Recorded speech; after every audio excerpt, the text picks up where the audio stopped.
یہ جو حالات ہم بتا رہے ہیں کہ آج یہ ہوا ہے، ہم کس سے پوچھیں؟ ہمیں تو وہی ذمہ دار لوگوں کو بلانا چاہیے جو اس وقت بلوچستان پہ قابض ہے اور وہ چلا رہے ہیں۔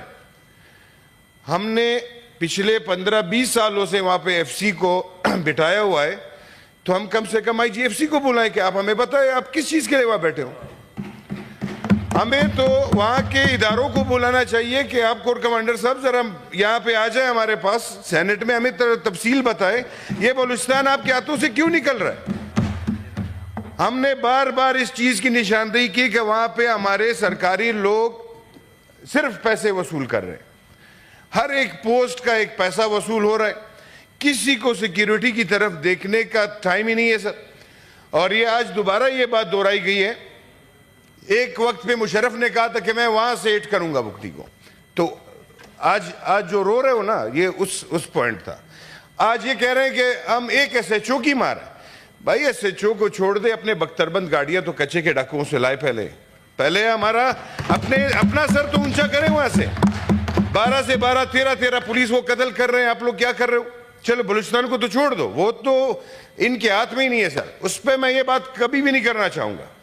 اگر آپ آج بھی توہین کر رہے ہیں ان لاشوں کی جو 26 اگست کو شہید ہوئے، یہ 2-4 دن سے جو یہ چل رہا ہے اجلاس، یہ اس کی توہین ہے۔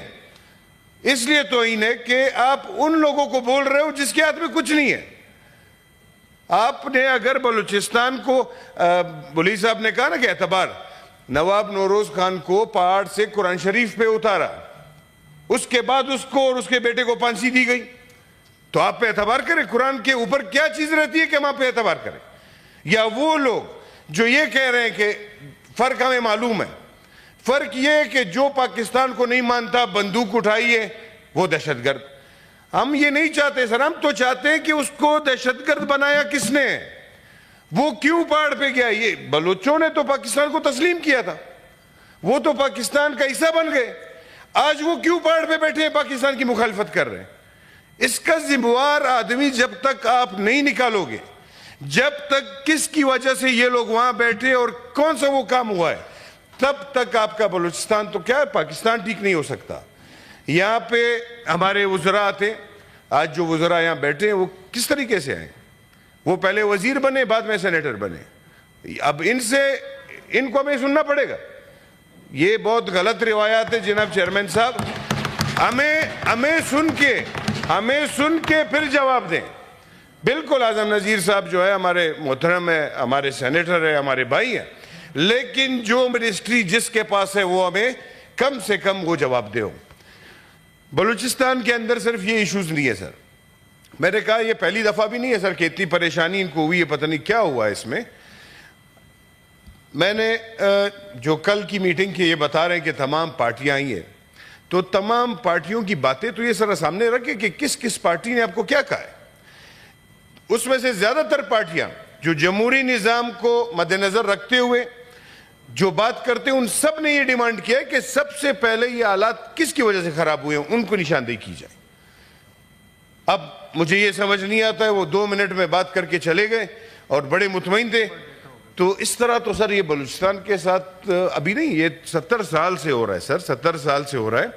وہاں کے سی ایم کے پاس ایک اسسٹنٹ کمشنر کو تبدیل کرنے کا اختیار ہی نہیں ہے، وہاں پہ کوئی ایکشن لگا نہیں سکتا وہ، اور یہاں پہ ہمارے بہت سارے لوگ خوش ہیں، وہاں پہ پتہ نہیں کس پارٹی کی گورنمنٹ، کچھ نہیں۔ بلوچستان میں آج تک کسی کی گورنمنٹ نہیں ہے سر، وہاں پہ بہت بڑے لوگوں کی گورنمنٹ ہے، اور انہی لوگوں کو میں یہاں بلانا چاہتا ہوں کہ آپ کے تسلسل سے میرے سارے دوستوں کے کہ وہ آئے، آئی جی ایف سی آئے، کور کمانڈر صاحب آئے، یہاں پہ ہمیں طرح بتائیں بلوچستان کے بارے میں۔ اگر اس طرح آپ چلائیں گے یا تو ایف سی کو وڈرا کریں، چھوڑ دیں، بس یہی آپ کہہ رہے ہیں کہ بالکل وہاں پہ پارٹی چلا رہے، تو پھر پارٹی کو چھوڑ، پھر ایف سی کی ضرورت وہاں نہیں پڑتی۔ یہ میں نے پچھلے اپنی کمیٹی انٹیریئر میں بھی بولا ہے سر کہ آپ یہاں سے ڈیرہ اسماعیل خان کے راستے سے بلوچستان جب جاتے ہیں نا سر، 5-6 بجے کے بعد سر آپ کا کوئی سرکاری افسر موجود نہیں ہوتا راستے پہ۔ چیتا شوز پہنے ہوتے ہیں لوگوں نے وائٹ کلر کے، قمیض شلوار میں، اب یہ نشاندہی پر یہ بیٹھتے ہوتے تو ہمیں بتاتے کہ یہ کون ہے، سادہ وردی میں پتہ نہیں انہوں نے کس کو لگایا ہوا ہے ڈیوٹی پہ۔ 5 بجے کے بعد پھر یہ پورا راستہ بلوچستان تک حوالہ کیا جاتا ہے ان کو۔ پھر صبح 6 بجے نماز کے بعد پھر واپس ہمیں وردیوں میں پولیس والے مل جاتے. اب یہ نہیں پتا کہ دن کو وہ وردی میں ہوتے ہیں, رات کو یہ سادہ لباس میں ہوتے ہیں, کیا ہوتا. تو ان سب چیزوں کے بارے میں ہمیں کون بتائے گا جناب, ہمیں کون بتائے گا اس چیز کا. لیڈر آف دی ہاؤس بیٹھے, ہمیں تو اس پہ بھی وہ کرتے ہیں کہ بھائی لیڈر آف دی ہاؤس کے ساتھ 3-4 ذمہ داریاں ہیں.